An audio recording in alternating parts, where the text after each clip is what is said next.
performance, second performance with the YLC throughout the last year or so. So please come get yourselves comfortable here, and we will get things underway.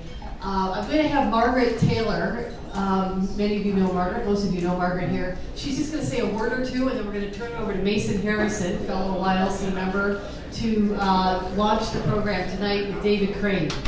So Margaret, here you go. Hi all. This is a slightly non-PRI announcement. Vicki kindly sent a note to anyone that RSVP'd. There's a handful of us, including Katie Modisett, who is not here yet, but another YLC member. She's from Sonoma, and we are collecting donations of items and also via Venmo and PayPal to go up. We're coordinating with the Red Cross for a volunteer day on Saturday, but we are going to purchase all their specific items that they request at specific shelter sites on Saturday morning. So if you want to help your neighbors out, just let me know, and I'm keeping a spreadsheet, so I promise it's going to a good cause and not to me. So just wave your hand, and thank you to the folks that brought some stuff in based on the email before. That was it. Thanks. Thanks, Margaret. Would you guys mind, if you're out there, feel free to come in here to this lounge area, and yeah, I'm really excited about tonight's topic, and especially tonight's speaker. And for those of you who don't know, we're going to be talking tonight about California's pension crisis. And first of all, if any of you care about public policy or any issues here in California, I would argue that this is probably the most important issue that California faces. Only because whatever issue is your pet issue or that you care about, there's probably no public policy challenge that California faces that won't be made worse or exacerbated by the pension crisis that we're in. And so it's my pleasure to announce David Crane, who is one of the foremost champions of pension reform. He is a public policy lecturer at Stanford University and was a special advisor to Governor Schwarzenegger, basically for the entire administration. And you would be forgiven by hearing that for thinking that David is a conservative Republican, but that's actually not the case. So why don't you tell us a little bit about yourself, your background, and why this issue animates you so much? Well, thank you, Mason, and thank you, Tim, and thank you to PRI for having me here tonight. This is fun, and I'm looking forward to an interesting conversation. So, I spent 25 years in business. I always had a plan to go into politics and policy. It was sort of my interest from a very young age. Thought I would spend maybe 10 years in business, and then my wife and I, we get secure, and I go into politics and policy. I ended up spending 25 years. I loved business. I was in the financial services business, but I finally called it quit when I turned 50 in 2003. And that year, Arnold Schwarzenegger threw his hat in the ring to run in the recall election. And I had known Arnold since the late 1970s, and he asked me if I would help. I'm a Democrat, but I'm a JFK Democrat. For those of you that are old enough in this audience to know what that means. In fact, I like to ask the question, who here remembers the Democratic Party platform in 1960?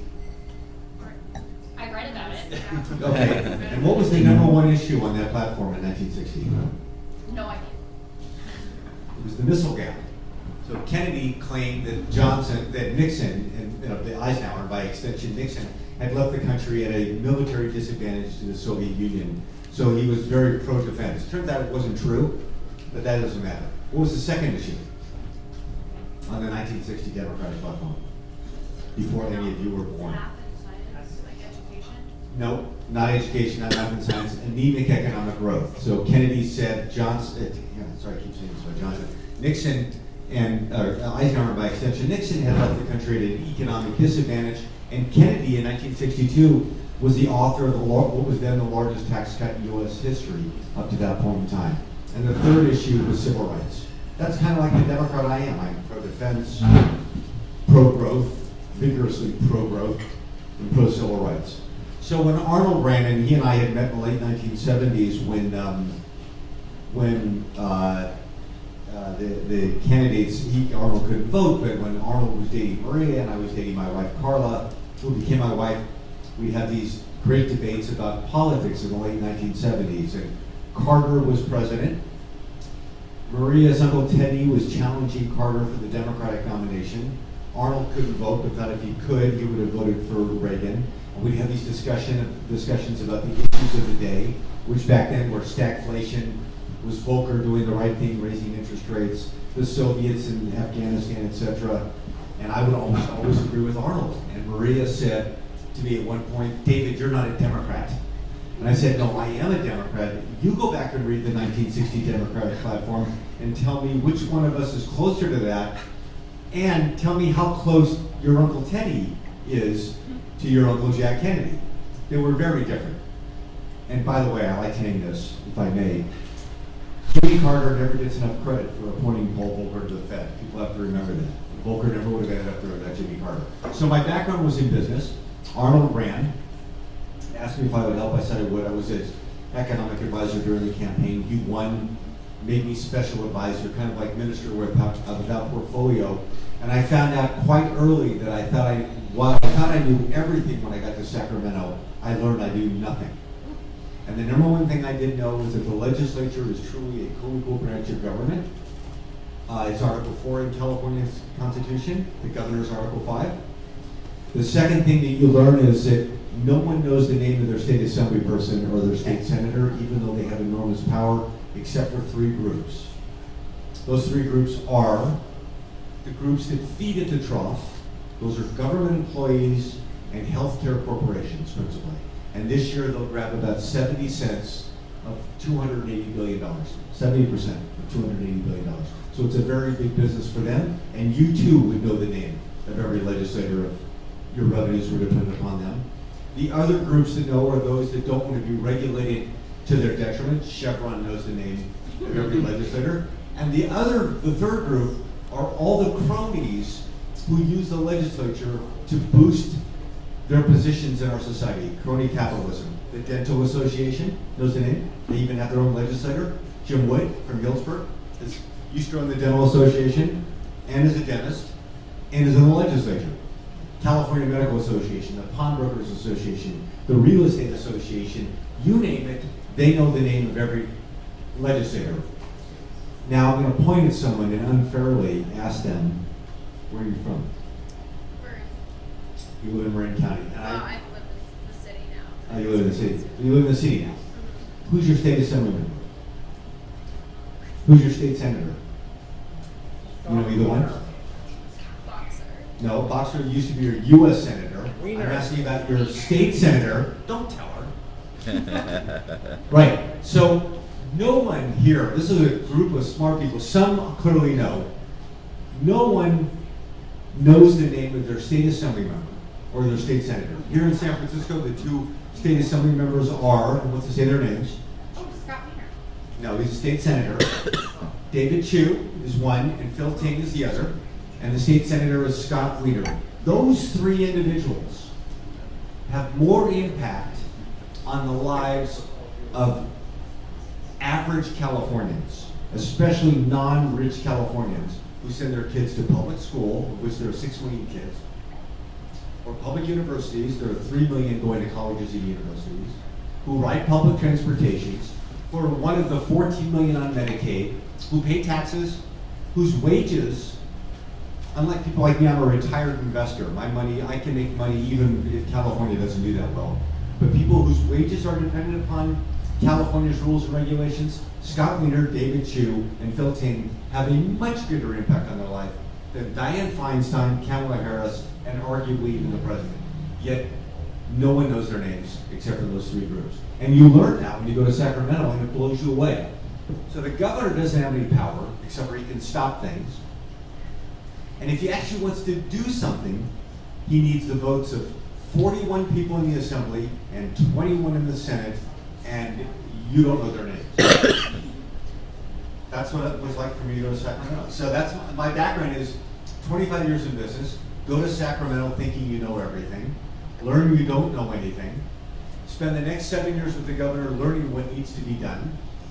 And I learned essentially 2 things had to be done. One, you had to change the rules under which legislators are elected, which is why Governor Schwarzenegger got redistricting done. We have independent, we have no more gerrymandering. We have independent, an independent commission, and top 2 primary, which I pushed, but he got done. I had nothing to do with getting it done. But that changes the shade of Democrat and the shade of Republican, and then you have to finance them, which is why I started a political organization called Government for California, which is a network of political philanthropists, and we're now the largest financiers of candidates for the state legislature, except for the parties themselves, including of Republicans. Well, Did you so expect how long of it is? no, but it's a great segue into our main topic, which is the pension crisis. And I think that the pension crisis, we agree that it's the most important issue that we face, or one of them. And yet I feel like it's so abstract to most people because partly like our chickens haven't come home to roost yet. And so I think it'd be worth, would you just mind talking about describing the scale of California's public pension time bomb as it's been described? And since it is a time bomb, like when is it going to go off? Like when are the chickens going to come home to roost, basically? So first of all, the chickens have already come home to roost. And let me explain this. So a lot of people keep thinking that the pension, you are the vast majority of people think that it's a time bomb and it goes off like a bomb. But instead it's more like a frog that is slowly boiled to death without realizing it's being boiled. So any of you have kids in San Francisco Public Unified School District? No, okay. If you did, this statistic would mean a lot to you, and you should care about it because of what it means for civil order and for people to have a chance to get ahead in life. Because who here doesn't know that in a competitive world, the single most important thing, maybe not the single most important, pretty close though, is a high quality education. In San Francisco this year, where there are I think 55,000 kids in the school district, the district will spend a grand total of 29% of its budget on teacher compensation. That's all. Now, school districts are largely about teachers, and they will spend less than a third of their budget on that. And why is that? Because they're spending on pensions and retiree health care, unfunded liabilities for those things. Their costs to meet those more than doubled in the last 5 years, up 106%. So this year, I think the school district will spend about $100 million on retirement benefits, which it's basically taking money and just draining it out of the school district. And that leaves them short of money to spend on fielding enough teacher and specialists and paying them enough to live in a very expensive place. That is a bomb that has already gone off. If you had a kid in school and there were, one teacher for 50 kids or whatever it is, in Texas, where they spend $2,000 less per student than we do in California, we will spend nearly $15,000, no, more than $15,000 per student in California this year. $90 billion on 6 million students. Texas spends $2,000 less per student, yet their poor and minority students do better than poor and minority students in California on tests. Now why is that? They have much better student-teacher specialist ratios, including English as a second language. They can dismiss teachers who aren't good much easier. In California, we spend a fortune on unfunded pensions and retiree health care that doesn't make it to the classrooms, and they dismiss a grand total of 0.003% of their 300,000 teachers in any given year. Now, how many of you have ever been in business, or are now currently in business, or a nonprofit where you only dismiss 0.003% of your staff in a given year? In my business, 10% a year. Jack Welch at GE used to have a rule. We will dismiss 10% of our staff a year because it keeps everybody else on their toes. But in California, you can be the worst teacher in the world and you don't get dismissed. So that was an extension to this issue about pensions. But that's an example of how it's already hit. It's already hit in cities like Los Angeles, where they should be fielding 12,500 police officers, but they're only fielding, as I understand it, 10,000. They're spending now close to 20% of their budget on retirement costs. That means money is not available for public safety, or trimming trees, or fixing sidewalks, or all the other things that mayors generally talk about, or they generally talk about Olympics and things like that. But most of what they're responsible for is like public safety, and there isn't enough money available for that. In San Jose, this was the signature issue for their great former mayor, Chuck Reed, where they weren't able to field enough police officers, even though their spending in the police department was going sky high because of increasing spending on pensions and retiree health care.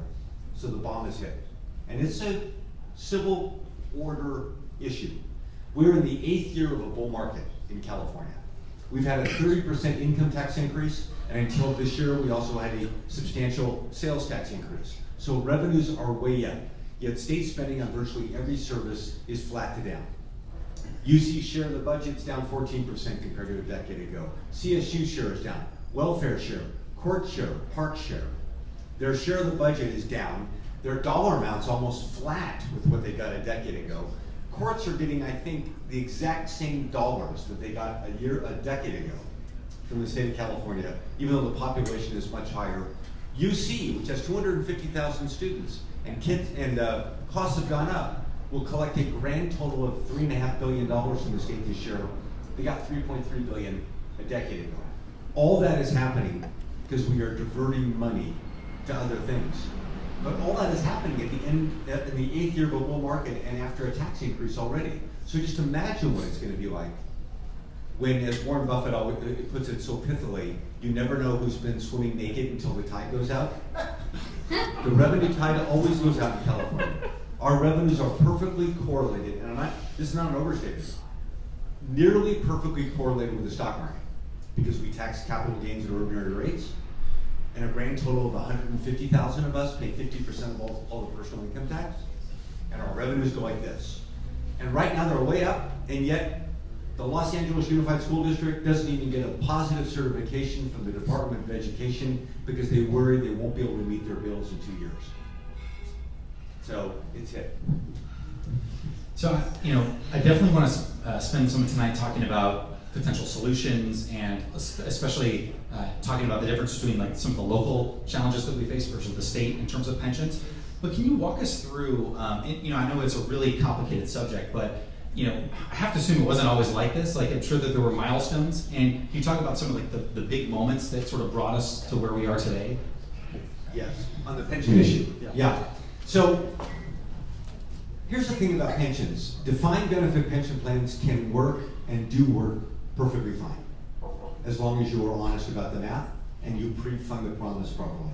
So Warren Buffett, chair of Berkshire Hathaway, has $15 billion of defined benefit present value, defined benefit liabilities, mostly for employees at Burlington Northern.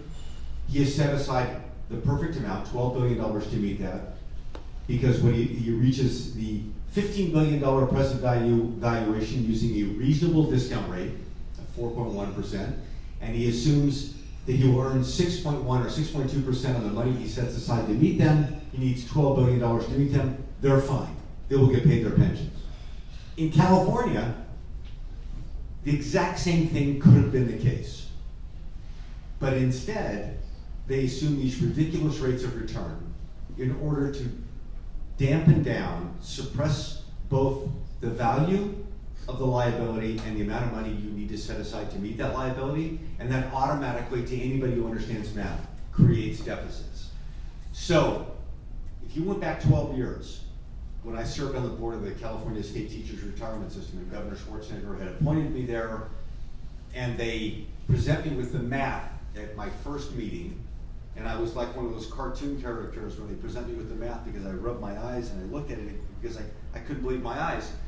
They were taking liabilities owed come hell or high water by the state of California, unconditionally owed, because this is more than you ever wanted to know, but school districts make the pension obligation to the teacher, but if the district fails, the state backs it up. So teachers have an unconditional obligation from the state of California. No different than the unconditional obligation the state owes me on my general obligation bond, but even better, because it's treated senior. They were discounting that liability at twice the rate I was earning on my bond, which means they were reporting that liability at half of its true size. That was the first error. They were lying about the size of the liabilities. The second was they were using that same rate, which was 8% then, as the rate of return they assumed they were going to earn on the money that was contributed to meet the liabilities owed to those teachers, which is nonsense.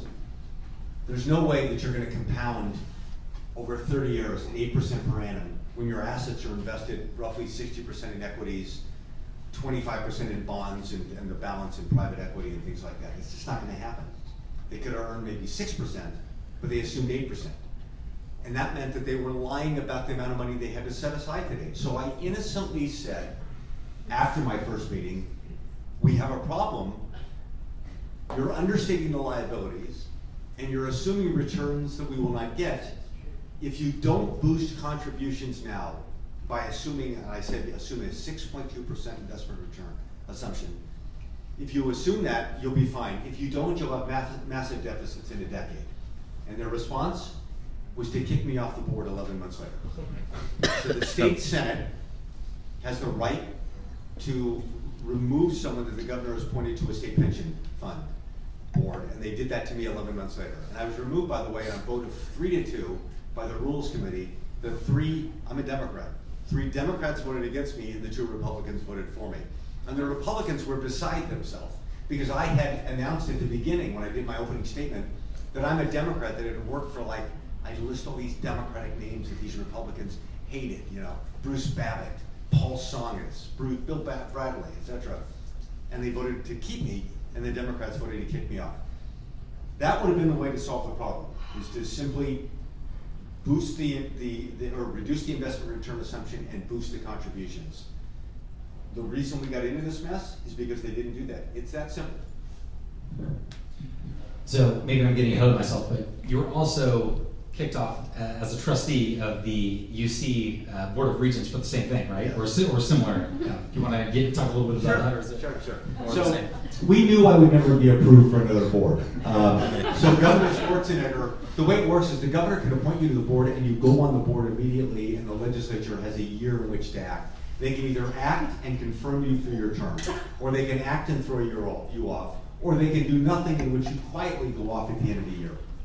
So Arnold appoints me to the Board of Regents just before he leaves office. We know I'm never going to be confirmed, but I go on because I want to get the math. You know, UC is a separate corporation, and I wanted to get the math because you know the state doesn't know everything inside of UC. So I wanted to get all that, and I'm sort of financial to a fault. I just wanted to get that. I go on, and then nothing happens, and Governor Brown wisely and the President Pro Tem of the Senate, Darrell Steinberg, agreed they were not going to have a hearing, even though the unions wanted David Crane off immediately. The unions, I've discovered, the government employee unions, hate nothing more than a Democrat who understands math. So the unions wanted me off, but Governor Brown, to my understanding, they didn't tell me this personally, and the Pro Tem of the Senate said, no, let's not give him another hearing. Let's just let him go off quietly at the end of the year. Which was great, because I spent that year getting all the math about UC, and then I quietly went off at the end of the year. Worked out fine for me. I knew I would never be confirmed. And by the way, being confirmed wouldn't have helped. Even on the CalSTRS board, I would have been 1 of 11, I think. So I could have just kept making the same point forever and losing. And the same thing is true on the Regents. Well, you look a lot happier than you otherwise probably would be on the board. So, so congratulations. Well, and also talking about the steps that sort of brought us to this crisis. You know, I think a lot of people, and we talked a little bit about the recall election, but I think when a lot of people, especially in this room, think about the recall, they think about rolling blackouts as probably like the main reason why people were outraged over Governor Gray Davis. But there's also Senate Bill 400, which you know that was a big step in terms of where we find ourselves today, and also in terms of what happened in the local follow-on effect, in terms of local jurisdictions having to match the contributions that the state was in granting. Yeah, you're very well informed. By the way, I think Tim would know better, but I think what really inflamed passions in the recall election, I didn't know much about politics then, was the car tax, the vehicle license fee. Because Gray Davis had raised it to meet the deficits that had been caused in large part by SB 400, which is a retroactive pension increase, which I'll talk about now, and a massive increase in salaries for prison guards, among others, at the state level. So, in 1999, things were, California, as I mentioned, the budget always looks great and everything always looks fine in a bull market. So no matter what you think, Governor Brown hasn't solved any core problems. Neither did Arnold when it comes to the budget. Neither did Gray Davis. They just rode the same way. In 1999, Gray Davis was on the cover, I think, of Time magazine, which for you young people used to be an important periodical, as a potential presidential candidate. And 3 or 4 years later, in 2003, he's recalled. Arnold goes in, there's another bull market, By 2006, he was on the cover, I think, of Time. Well, he was always on the cover of magazines. But one of them was talking about, let's change the Constitution so he can be president. 4 years later, he leaves office with low approval ratings. What do those two things have in common? The stock market. The stock market exploded through 1999 and then went down. And California does the exact same thing, and its revenues went with it. Arnold, same thing happened to him, and it collapsed in 2008. Jerry Brown has had a bull market for the entire time he's been in office. The market has doubled since he took office. So, yeah, I'm sure he's praying every day. Don't let it happen yet, because they all know that will change. So, in 1999, when they were feeling rich, and it's not their money anyway, they said, my God, the stock market's way up, CalPERS is overfunded. They have more money than they need to meet existing pension obligations. Now, that was a lie, because they were discounting those future liabilities at a ridiculous rate, which didn't reflect the creditworthiness of the obligor, which I won't bore you with. So they were understating the size of the liabilities, and they said the assets are huge, we have more money than we need, let's do a retroactive pension increase. So they got the legislature to pass a bill known as SB 400, which is one of the most astonishing documents ever written in the history of mankind. And the document basically says, we will retroactively boost pensions. We will boost pensions. It will be retroactive. So if you've been working there, you got a retroactive pension for prior years and going forward. We won't have to boost contributions because there's so much money in the pension fund that this entire cost is totally covered. And they literally said in the write-up, it won't cost taxpayers a dime. They had 5 minutes of debate in the Senate and the Assembly. They passed it in September of 1999. And then the market hit its peak and started to come down. And the cost that they had predicted would be like $450 million a year, were closer to $2.3 to $3 billion a year. And that money comes right out of the general fund and special funds. And it's the largest, still, that bill is the largest issuance of debt in California history. Because this is different than general obligation bonds. If they want to issue a general obligation bond, they need voter consent. But these are no different than general obligation bonds. They are hell or high water protected pensions, and it's debt, and they can do it with a bill. It's the largest issuance of debt in California history, and it wasn't even approved by the voters. Now, you asked about Local. Yeah, the impact on local government. So they raised the benefits for state employees, and what happened? Local governments had trouble recruiting workers because they found the state benefits more appealing. So what did they do? It's not their money. They raised their benefits too. And that's one of the reasons local governments are in such serious trouble today. So what is, and sorry if you said the number before, what is the total estimate of California's state and local public pension unfunded liability? And I'm sure it's a range that nobody really knows, but what is the best guess? No. So at the state level, the official number using the BS discount rate is like $250 billion. That's present value. Discounted at their discount rate, which is now 7 or 7.5%. At a real discount rate, reflecting the same rate, let's say they pay in their bonds, it's double. It's like $500 billion in present value. Local governments are at least another $500 billion. So So $1 trillion? You're talking about $1 trillion in present value, roughly, including retiree health care. So there are two benefits. There are pensions, and there's another benefit which is known as retiree health care, and that covers government employees after they retire from government service, which they can do as early as 50 in CHP. Now maybe it's 55, until they go into Medicare. And even then, they get a supplement on top of that, and that's almost entirely not pre-funded. That liability is $180 billion, I think, statewide. Is that just Closer an to 200 individual? billion. Is that just the retirees or retiree family? It's the family. The family can get the benefits, yeah. And that's an estimate of the benefit for all of them. So these are enormous numbers, and these are, unlike Social Security and Medicare, which are not contractual. Congress could actually change those tomorrow for everybody. These are contractual, so the question always is, what does the contract protect? So, it's probably time to start, before we get any more depressed, start talking about potential solutions for this massive $1 trillion unfunded liability. But, on that subject, I'm wondering if you can talk to us, because part of the equation, as I understand, or at least what some reformers are hoping for, is there's a whole legal landscape and there are court there are legal challenges. The California rule is something that's been talked about, or the state Supreme Court that's going to be issuing a ruling. Talk about the implications of court decisions that are coming up and how those are going to affect our ability to manage these unfunded liabilities. Again, first of all, I just want to point out that it was an easy problem to solve in the past, right? All you had to do was properly fund them, and that's true of the retiree health care as well. Every day they don't do that, it gets much worse because of compounding. Compounding is the 8th wonder of the world in both directions. I think it was Einstein who said, if you understand compounding, those who understand it earn it, those who don't pay it. And you, especially young people here, are paying for all this. So, if anybody here understand the way pensions or defined benefit pensions are handled in the private sector under ERISA? Because under ERISA, so here's the way it works everywhere else.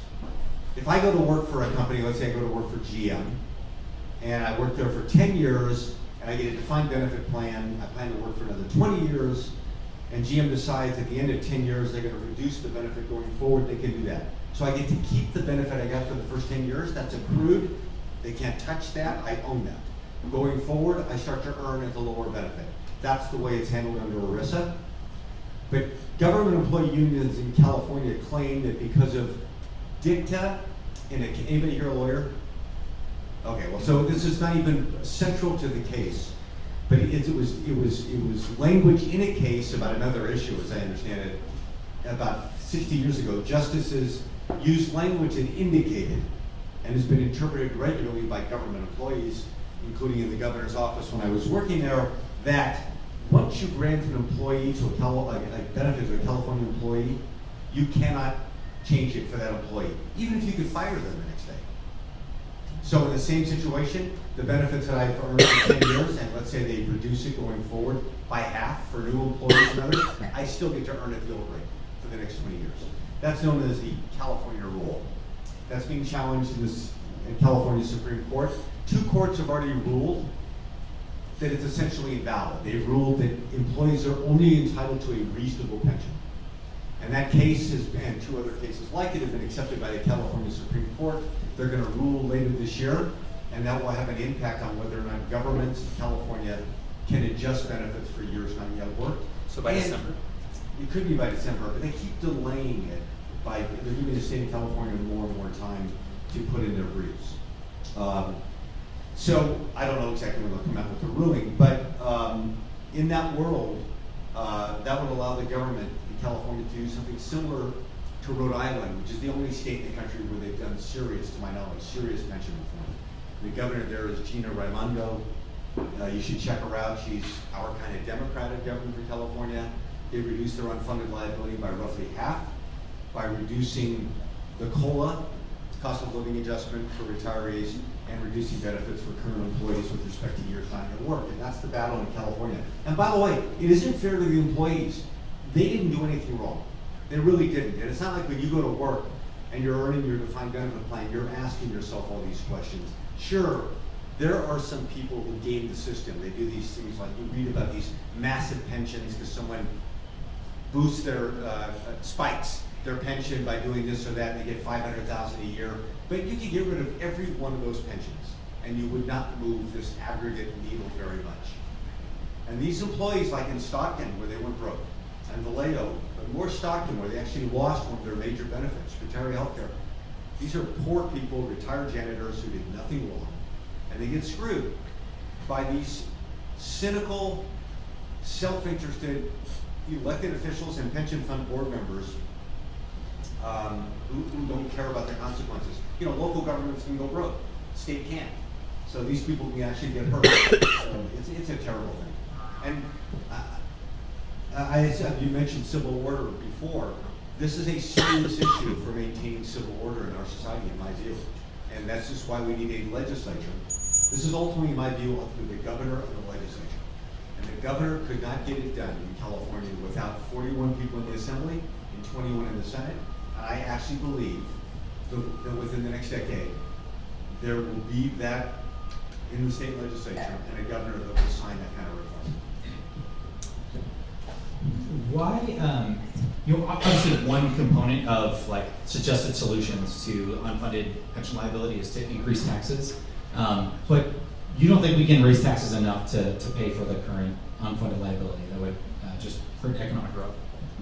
Well, two things. First of all, we've already raised taxes. So they went up 30% in 2012. So we now have a 13.3% state tax rate. As I mentioned, we tax capital gains at ordinary rates.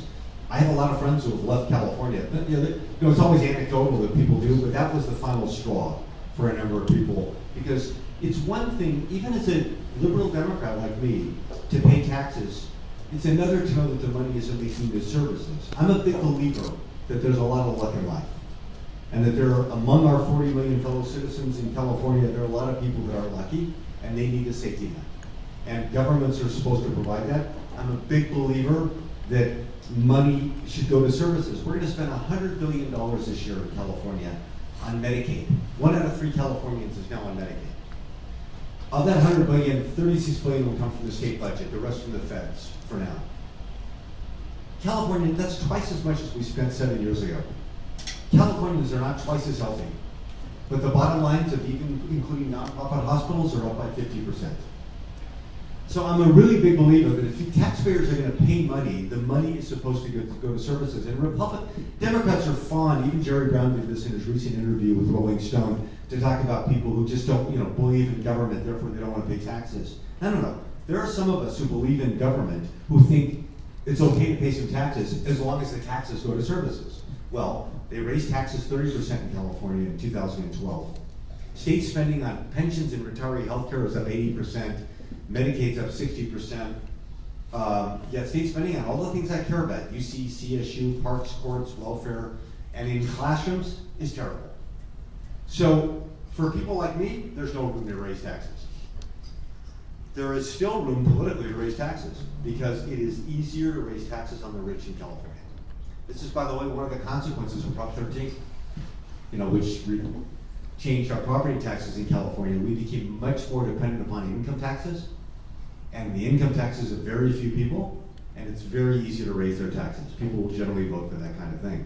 So politically, there's still room, in my view. They will try for it, and the only way to solve the problem, in my view, is to have legislators who understand math, like Gina Raimondo in Rhode Island, and who will attack pensions, retiree health care, and Medicaid. Those are the 3 big ones.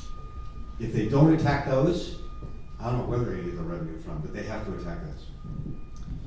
But so, as of the most recent outlines of tax reform that have been put forward by Trump and the Republicans, which, as of now, they eliminate state and local income tax deductions. That's going to hurt a lot of people in California. It's just going to mean, less money in the pie to be able to deal with some of these issues. I'm interested not only from a pension perspective, but also just as you're, as a former advisor of the governor, how would just the state of California? That's a pretty drastic, change in terms of our economic policy and how that would affect, high tax states like California and New York. How do you see that? If it gets done. I'm sure that McCarthy, and we've got a lot of California Republicans who are probably going to try to carve out something for the middle class folks in their district. But how is this going to affect California, and how is this going to potentially, if the current tax reform as it's been proposed as outlined, how is that going to affect our ability to pay for these obligations?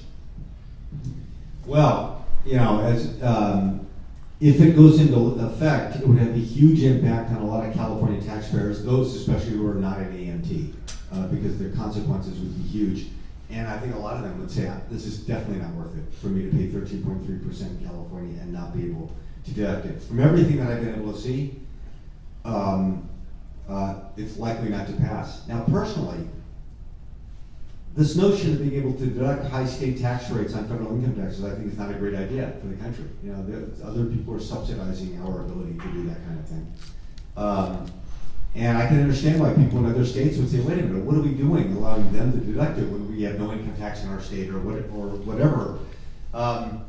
And it could be an inducement, if it passes, for California to do the sort of serious tax reform that it should have done a long time ago. So we tried to do tax reform in 2009, where we came back with something that reduced the income tax rate dramatically, to two brackets. We reduced the corporate rate. My own view is that corporate taxes in California are mostly a tax on employees, not on shareholders and not on consumers. So I would eliminate it, but I don't know if we got it all to the point of fully eliminating it in that one. And we came up with a VAT sort of concept, which is, and a number of people also like to just tax services in California. If you got rid of the deduction, if you were no longer allowed to deduct the state income tax for federal purposes, it would induce the state to do tax reform, in my view, which is something we need to do. But that's going to be another massive political. There's a state senator named Bob Hertzberg who's been trying to do tax reform for quite a while. That would be something that would tax services more, incomes less. Personally, I think that we should be revising Proposition 13 in California, because I do think that Proposition 13 did translate into a huge increase in income taxes, but that would be a big political lift. So it seems like there's sort of two different areas of reform, just kind of in my mind. There's like pension reform, which is like, it's the actual pensions that retirees get. It's the funding formulas that we use to calculate that. But then there's also the management of the pension funds themselves. It's the transparency. It's how they're governed. It's who gets to appoint the people who control it. We talked a little bit about reforms, like who needs to share in the sacrifice. The different elements of reform. Maybe we could talk a little bit more about that. But in terms of how these pension funds are actually governed, what changes would you make? These are great questions, Mason. A lot. We would not have the pension problem in California, in my view, had an initiative not passed in 1992. Proposition 162, I think it was numbered. And that grew out of a ridiculously silly financial maneuver by the then Governor Pete Wilson. Pete Wilson, California, I don't know if you all know this, but states are allowed to use cash basis accounting. Now, how many of you have ever run a business on a cash basis? You don't. You don't run any nonprofit on a cash basis. Everything's accrual. But in states, and local governments can do this as well, get this. You can avoid recording an expense simply by not paying it. Chris Christie did that all day long in New Jersey. You just don't pay it, it doesn't show up, and you can say you balance your budget, even though the expense you didn't pay accrues interest at like 7.5%. It's real, it's going to be paid, just not by you. And you can report a balanced budget. You can also bring in debt proceeds and treat them as revenue. Now, you can issue a bond, or you can borrow from a special fund, and the money goes into the general fund as cash, and because it's cash, it's revenue. That's how cash-based accounting works. That's how states are allowed to operate in the US. So because of that, in 1991, there was a deficit in California. One of the peace dividends California got as a result of the end of the Cold War was a big reduction in defense spending, and California suffered because of that. We had a large deficit, it was a recession then. So what happened? Pete Wilson grabbed, I think, $1.5 billion that was sitting in CalPERS, the state pension fund, and used it for his budget, or tried to. I don't remember if he actually succeeded. And the unions and pensioners rightfully went ballistic. And said, no, that money is set aside to meet pension obligations. So they put an initiative on the ballot in 1992 to change the fiduciary obligation of pension fund board members and the rules for nominating new people to the pension fund board, and it passed, barely passed, in California in 1992, and that changed everything. So the pension fund boards, that's the, by the way, the logic that the Senate used for removing me from CalSTRS, because I expressed concern about something down the road. Rather than I was supposed to only be concerned with the beneficiaries and the fund itself, which is of course nonsense, because the taxpayers are the ones that are on the hook for all these pension obligations. So that change in fiduciary obligation changed everything in California. The number one thing I would do is have the legislature and the governor put a revision to that on the ballot for the voters to approve, and change the governance so that the pension funds are governed for those who are obligated to make the payments. Don't you think that the ballot is where any reform in pensions, like how we fund them, isn't that where the reform is actually going to happen? No, I mean, I think that now because of the constitutional amendment that passed in 1992, if you're going to change the governance, that has to go to the voters, right? Because it's now constitutional.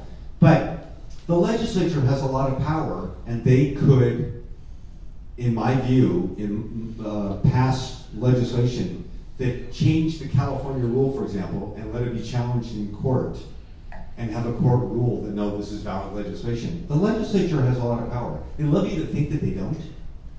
That, oh, we can't do this, we can't do that. I mean, the prison population in California, everybody here has probably heard about 3 strikes, and probably heard every politician say that the reason California's prison population spiked is because of the 3 strikes initiative that was put on the ballot, but that isn't true.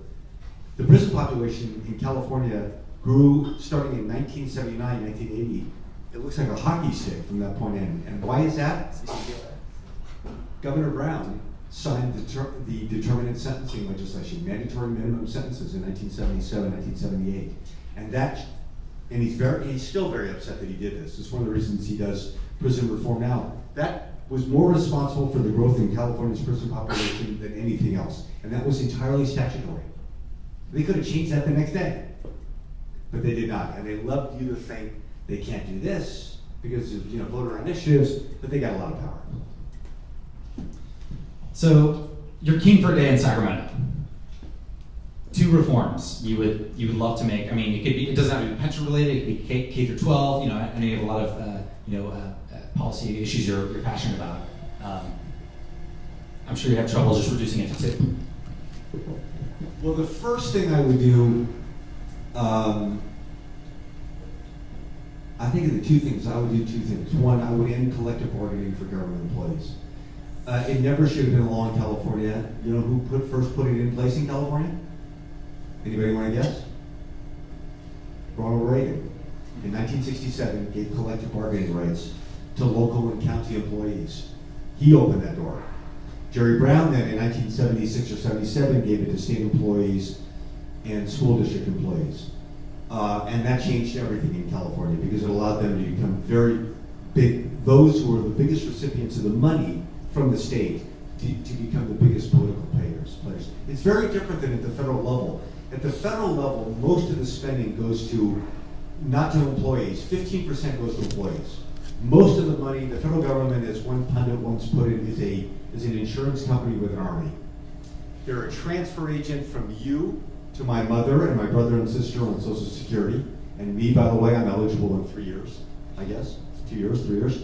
They are a contractor under a voucher system with corporations. This year, including the money they give states, about $1.23 billion, no, $1 trillion for Medicare and Medicaid. That's under a voucher system with corporations and others to provide health care. Only 15% goes to, there are only 4.5 million federal employees, including the military.